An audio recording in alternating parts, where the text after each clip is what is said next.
Here's how to name points, lines, line segments, rays, and planes. Before we get into naming points and lines and things like that, it's important to know the difference between them. So a point is probably the easiest one. It's literally just a point. It's a dot. That's all a point is. And the way that you name it is really simple. There's usually going to be a letter next to a point. Like, for example, if there's an A here, then that means I name this point by calling it point A. That's it. A point is literally just one letter. Now, you probably already know what a line is as well, but it's actually a little bit different for what you might think. When we're talking about lines, just, outside of math, usually we're just like, oh yeah, draw a line. Well, this is a line, right? And this is a line. These are lines. But in geometry, a line actually has something special about it. For it to be called a line, it actually has to go infinitely in both directions. If you've ever taken a class like algebra or something where you had to graph a line, then it's actually pretty similar. Those lines always went infinitely in both directions. So the way that you name a line, and a lot of the other things we're going to talk about, is with two letters. And with a line, you can actually pick any two letters, any 2 points on the line, and just use those as your name.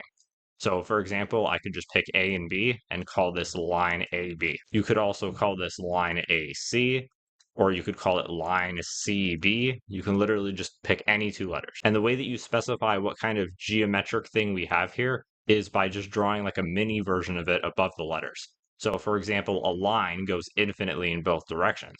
So above our 2 letters, we're just going to draw a little line that has arrows on both sides. So there you go. These are 3 different possible names for this line. Now, what about a line segment? What does that mean? Well, as I was saying earlier, with lines, when we're just like, oh yeah, this is a line. That's actually what a line segment is. A line segment is just a line that doesn't go infinitely, like in either direction. So basically, this is already a line segment. You don't have to add anything else because it doesn't go infinitely. But normally with line segments, we also like to put little like dots here on the left and right just to show that that's where they stop. Now, with a line segment, we're also going to use 2 letters to name it, but it's not like a line where you can just pick any 2 letters. With a line segment, you have to use the end points. So you have to pick the 2 letters that are on the 2 ends of the line segment. So we can't use F in this case, or else it would be a different line. So we can just go ahead and name this DE. Or we could also name this ED. As long as you use the 2 endpoints, you can reverse them however you want. And the way to show that this is a line segment is just by drawing a line, but without arrows. We just draw a line that does not go infinitely above the letters. So this line segment has 2 different possible names for it. Now, what about a ray? A ray is kind of like if a line and a line segment were combined. So a line went infinitely in both directions. A line segment did not go infinitely at all. So a ray goes infinitely in one direction, and then it does not go infinitely in the other. The way to remember a ray is like, think about like the sun. We call the sun's light, we call them rays. And that's because they come out of the sun and go infinitely out of the sun, but they don't go infinitely into the sun. So the sun's rays only go infinitely in one direction. Now, we're also going to use 2 letters to name a ray. But there's actually a rule that you have to use for the ray. For a ray, you have to start where the ray is starting and then go out from there. So for example, our ray here is starting at A and it's shooting out of A, which means that to name this ray, we have to use A as our first letter. But after that, for your second letter, you can choose any other letter on the ray. So for example, I can just go A, B, or I could go A, C. But you cannot go B, A because you have to start where the ray starts. And then to show that it's a ray, we're just going to go ahead and draw a ray, which is a line with an arrow at the end.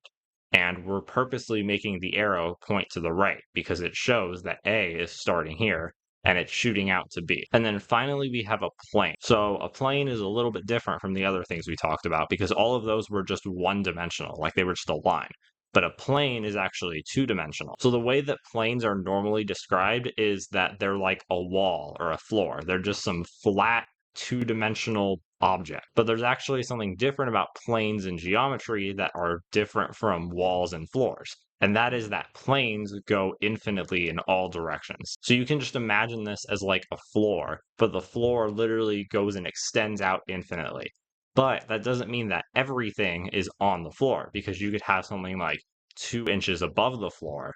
And in that case, that is not on the plane. Now, there's basically 2 different options for naming a plane. The first way is to just pick any 3 points on the plane and just call it that. So for example, I can just go ahead and name this XWY. And now this is plane XWY. Now there actually is one rule to this. You cannot pick 3 points that are all on the same line. So for example, I cannot name this XWZ because they're all perfectly lined up. The other option is sometimes it'll literally just name a plane a letter. So for example, you can see that I've put the letter M here, but there's no dot next to M because M is not a point. M is just the name of the plane. So you could also just call this plane M. And you could technically do this with lines or anything else as well. You can either name it with 2 or 3 different letters, or you can just like give it a name, like just name it Jeffrey or something. So yeah, a lot of the other things took 2 letters, but a plane, you need 3 letters to name it. So now you know what points, lines, line segments, rays, and planes are, and you know how to name them. And this is a really important topic because names of lines and line segments are going to come up in like every geometry problem you do from now on. And the first way that you're going to start using these names is with measurement. So if you want to start learning how to measure these lines and line segments, then you can watch this video right here. And as always, if you have any questions about this video, go ahead and leave it in the comments and I'll be sure to answer your question. Thanks for watching.